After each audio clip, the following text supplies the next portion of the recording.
தேசிய ஜனநாயக கூட்டணியின் பொதுக்கூட்டம் மதுரை மண்டேலா நகர் திடலில் நடைபெறவுள்ள நிலையில் கூட்டணி கட்சி தொண்டர்கள் குவிய தொடங்கியிருக்கிறார்கள். இந்நிலையில் சாறை சாறையாக வரும் தொண்டர்கள் பலத்த சோதனைக்கு பிறகு திடலுக்குள் அனுமதிக்கப்படுகின்றனர். இது தொடர்பான விவரங்களை நேரலையில் வழங்குகிறார் எமது செய்தியாளர் மதியழகன். வணக்கம். தற்போதைய சூழல் அங்கு எப்படி இருக்கு? முழு விவரம்.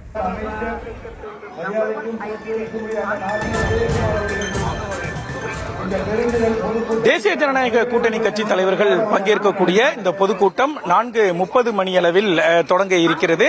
இதற்காக மதுரை வந்த பிரதமர் நரேந்திர மோடி அவர்கள் தற்பொழுது அரசு நிகழ்ச்சியில் பங்கேற்று இருக்கிறார். அதனை முடித்துக் கொண்டு பிரதமர், எதிர்க்கட்சி தலைவர் மற்றும் தேசிய ஜனநாயக கூட்டணி கட்சியை சேர்ந்த தலைவர்கள் மாநாட்டு திடலுக்கு வர இருக்கிறார்கள். அதாவது இன்று 4:30 மணியளவில் தான் இந்த பொதுக்கூட்டமானது நடைபெறும் என்று அறிவிக்கப்பட்டிருந்தாலும் கூட காலை முதலே தொண்டர்கள் இந்த பகுதியில் குவிய தொடங்கிவிட்டார்கள்.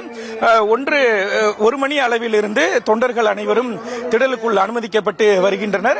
ஆனால் தற்பொழுது நேரமாக தொண்டர்களின் கூட்டம் என்பது மிக அதிக அளவில் இருக்கிறது. மதுரை மட்டுமல்லாமல் பல்வேறு பகுதிகளை சேர்ந்த தென் மாவட்டங்கள் மட்டுமல்லாமல் தமிழகத்தின் பிற பகுதிகளை சேர்ந்த தேசிய ஜனநாயக கூட்டணி கட்சியினுடைய தொண்டர்கள் அனைவரும் இந்த பகுதிக்கு வந்த வண்ணம் இருக்கிறார்கள். தேசிய ஜனநாயக கூட்டணியில் எந்தெந்த கட்சிகள் இடம்பெற்று இருக்கின்றனவோ அனைத்து கட்சிகளினுடைய தொண்டர்களும் இந்த பொதுக்கூட்டம் நடைபெறக்கூடிய திடலை நோக்கி வந்து கொண்டிருக்கிறார்கள். இந்த மாநாட்டு பொதுக்கூட்டத்திற்காக மொத்தம் 21 நுழைவாயில்கள் அமைக்கப்பட்டு இருக்கின்றன. அமைக்கப்பட்டிருக்கக்கூடிய இந்த 21 நுழைவாயில்கள் வழியாகவும் தொண்டர்கள் இந்த பொதுக்கூட்டத்தில் கலந்து கொள்வதற்கு அனுமதிக்கப்பட்டு வருகிறார்கள். தற்பொழுது நாம் பார்க்கக்கூடிய ஒரு நுழைவாயிலிலும் தொண்டர்கள் உள்ளே சோதனைக்கு பிறகு அனுமதிக்கப்படுவதை பார்க்கலாம். மாநாட்டு திடலுக்குள் எந்த விதமான பொருட்களுக்கும் அனுமதி கிடையாது. தண்ணீர் உள்ளிட்ட எந்த பொருட்களுக்கும் அனுமதி கிடையாது. அந்த பொருட்கள் அனைத்தும் தொண்டர்கள் வெளியே விட்டு செல்ல வேண்டும். பாதுகாப்பு கருதி இந்த நடவடிக்கை எடுக்கப்பட்டிருப்பதாக காவல்துறை சார்பில் தெரிவிக்கப்பட்டிருக்கிறது.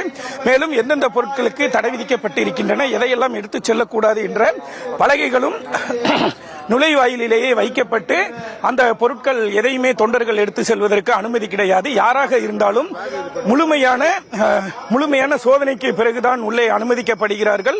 இந்த சோதனைகளுக்கு அனைத்து தொண்டர்களும் ஒத்துழைப்பு அளிக்க வேண்டும் என்றும் காவல்துறை சார்பில் கோரிக்கை வைக்கப்பட்டிருக்கிறது.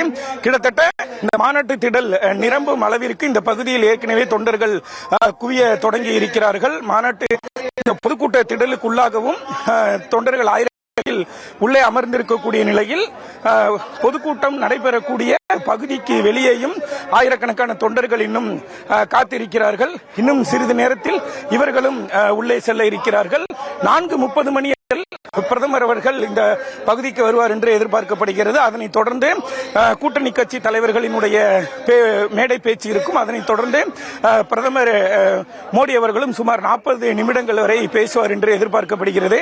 மற்ற தலைவர்கள் அனைவரும் 5 முதல் 10 நிமிடங்கள் வரை பேச அனுமதிக்கப்படுவார்கள், பேசுவார்கள் என்று கூறப்படுகிறது. அதனைத் தொடர்ந்து முடித்துக்கொண்டு பிரதமர் நேரடியாக இங்கிருந்து விமான நிலையம் சென்று டெல்லி புறப்படுகிறார்.